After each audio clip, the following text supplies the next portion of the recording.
ಸ್ನೇಹಿತರೆ, ದಯವಿಟ್ಟು ಕ್ರಿಯೇಟಿನ್ ನೀವು ತಗೊಂತಾ ಇದ್ರೆ ಅದನ್ನ ಇಮ್ಮಿಡಿಯೇಟ್ ಆಗಿ ಸ್ಟಾಪ್ ಮಾಡಿ. ಯಾಕಂದ್ರೆ ಕ್ರಿಯೇಟಿನ್ ನಿಮ್ಮ ಕಿಡ್ನಿ ಲಿವರ್ನ ಡ್ಯಾಮೇಜ್ ಮಾಡುತ್ತೆ ಅಂತ ಯಾರಾದ್ರೂ ಹೇಳಿದ್ರೆ ಹೋಗ ಗುಬಾಲ ಅಂತ ಹೇಳ್ಬಿಟ್ಟು ಈ ವಿಡಿಯೋ ನಮ್ಗೆ ಶೇರ್ ಮಾಡಿ ಸ್ನೇಹಿತರೆ. ಈ ಕ್ರಿಯೇಟಿನ್ ತಗೊಳೋವಾಗ ನಿಮ್ಮ ಬ್ಲಡ್ ಅಲ್ಲಿ ಕ್ರಿಯೇಟಿನೈನ್ ಅಂತ ಒಂದು ಸಬ್ಸ್ಟೆನ್ಸ್ ಬಂದ್ಬಿಟ್ಟು ಇನ್ಕ್ರೀಸ್ ಆಗುತ್ತೆ. ಅದು ಏನಪ್ಪಾ ಅಂದ್ರೆ ಈ ಕ್ರಿಯೇಟಿನ್ ತಗೊಳೋವಾಗ ವೇಸ್ಟ್ ಬೈ ಪ್ರಾಡಕ್ಟ್ ಬಂದ್ಬಿಟ್ಟು ಬ್ಲಡ್ ಅಲ್ಲಿ ಮಿಕ್ಸ್ ಆಗುತ್ತೆ, ಅದನ್ನೇ ಕ್ರಿಯೇಟಿನೈನ್ ಅಂತಾರೆ. ಸೊ ಆ ಕ್ರಿಯೇಟಿನೈನ್ ನೀವು ಕ್ರಿಯೇಟಿನ್ ತಗೊಳೋವಾಗ ಅಫ್ಕೋರ್ಸ್ ಜಾಸ್ತಿ ಇದ್ದೇ ಇರುತ್ತೆ. ಸೊ ಏನಕ್ಕೆ ಯೂಸ್ ಆಗುತ್ತೆ ಅಂದ್ರೆ ನಿಮ್ಮ ಕಿಡ್ನಿ ಲಿವರ್ ಬಂದ್ಬಿಟ್ಟು ಹೆಲ್ತ್ ಚೆನ್ನಾಗೈತಾ ಅಂತ ಚೆಕ್ ಮಾಡಕ್ಕೆ ಯೂಸ್ ಆಗುತ್ತೆ.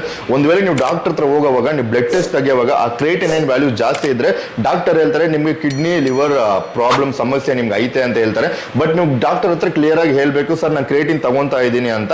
ಆ ಕ್ರಿಯೇಟಿನ್ 3 ವೀಕ್ಸ್ ಸ್ಟಾಪ್ ಮಾಡಿ ತಿರ್ಗಾ ನೀವು ಹೋಗಿ ತಗೊಂಡ್ರೆ ಅಫ್ಕೋರ್ಸ್ ನಾರ್ಮಲ್ ಆಗಿ ಬರುತ್ತೆ ಆ ಲೆವೆಲ್ಸ್.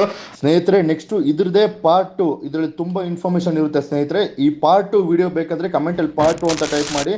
ಅಂಡ್ ರಾಕಿ ಬೀಚ್ ನ ಫಾಲೋ ಮಾಡಕ್ ಮರಿಬೇಡಿ. ಈ ವಿಡಿಯೋನ ನಿಮ್ friends and family members share ಮಾಡಿ, ಸೊ ದಟ್ ಕ್ರಿಯೇಟಿನ್ ಬಗ್ಗೆ ಅವೇರ್ನೆಸ್ ಅವ್ರಿಗೆ ಕ್ರಿಯೇಟ್ ಮಾಡಿ ಸ್ನೇಹಿತರೆ.